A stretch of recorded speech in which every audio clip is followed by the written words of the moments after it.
this is Teresa from the Mary Sue, and I am here with the fabulous Anita Sarkeesian here at Geek Girl Con 2016. And first of all, I love the Louise cosplay. Thank you. Thank you. And I love Bob's Burgers.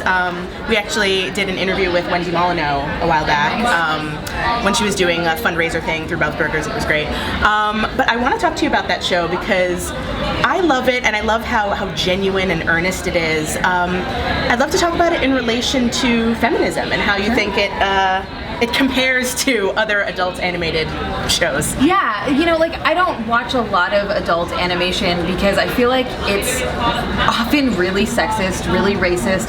It kind of hates its own characters in a lot of ways, and it's not something. It's actively offensive in that it's the South Park thing where it's like, well, if we offend everyone, it's okay, and it's like, no. that's just really, more people upset at you. Yeah, like that's not even a little bit okay. And so Bob's Burgers really resonates because I feel like it's a show that cares a lot about its characters, right? Like you're saying, it's earnest, it's sympathetic. So someone like Linda, who it'd be really easy to just brush her off as the obnoxious, annoying mom who's kind of dumb or whatever, but I feel like it always comes around to being supportive of her, and like you're not laughing at her, you're laughing with her. And I think it's a really interesting balance, and like a really sort of delicate balance that they've been able to strike with the show in order to make audiences feel welcome. Now, that's not to say that the show doesn't make mistakes sometimes. There's definitely moments that I've been like, oh, that was just a super bad call. But overall, I think that it's really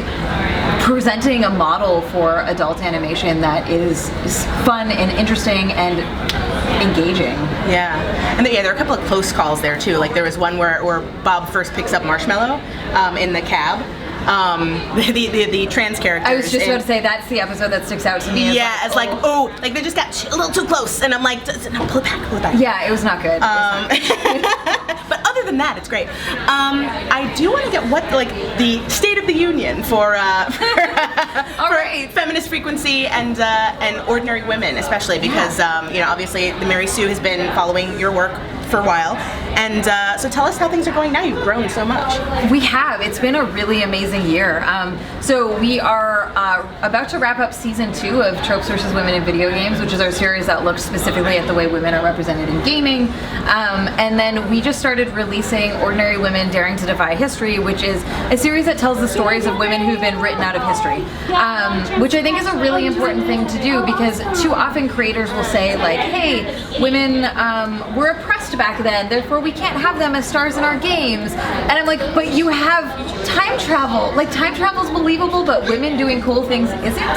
And so Ordinary Women, I think, is both an educational piece to try to bring in young women back to our audience and do education to inspire them to do amazing, extraordinary, ordinary things, and also to get creative folks to inspire them to write more women into their stories, right? Like if you don't have ideas, here are ideas. Like here are women who I can see cool biopics things for all of those, the women that you're going to be profiling. Absolutely, I agree. So yeah, we're releasing those once a month, and check us out, feministfrequency.com. But we were talking a little before about how we shouldn't have to have this. Like it should be more.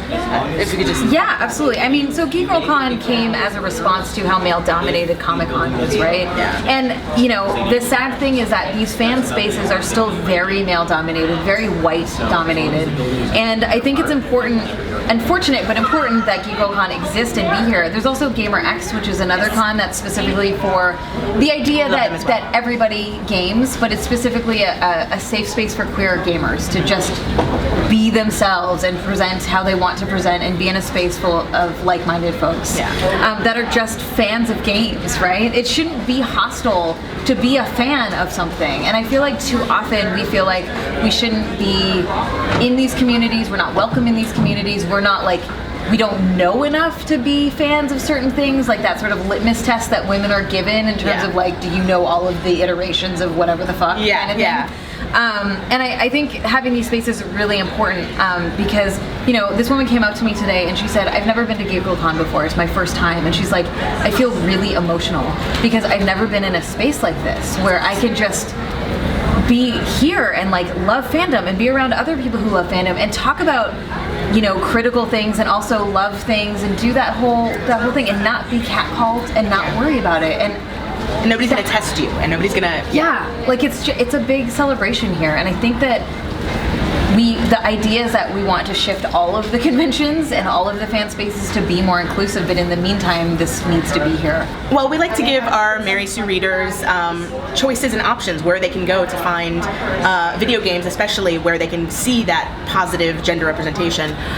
Where do you think they can go? What games should they be checking out? Yeah, I mean, there's a lot of really interesting indie games that have come out recently that I think have great representations of women, or really like interesting, like noteworthy representations. And one of the things that we just did is we just revamped the entire Feminist Frequency website, and we have a recommended resources section. So we have resources for games and movies and novels and comics and TV shows. So if you go there, you'll just see a whole list of things that we think folks should check out. Awesome. Yeah. And I love that it's a we. I love that it's like the Feminist Frequency has grown to be like a many-headed beast. Yeah, and the resources are all collaborative, so the whole team came together to build them out, and so it's not just my voice, that it's really the voice of the whole team. It's awesome. Yeah. So you heard that. Check out Feminist Frequency and see all their resources, and thank you so much for Thanks for talking having to us. Bye!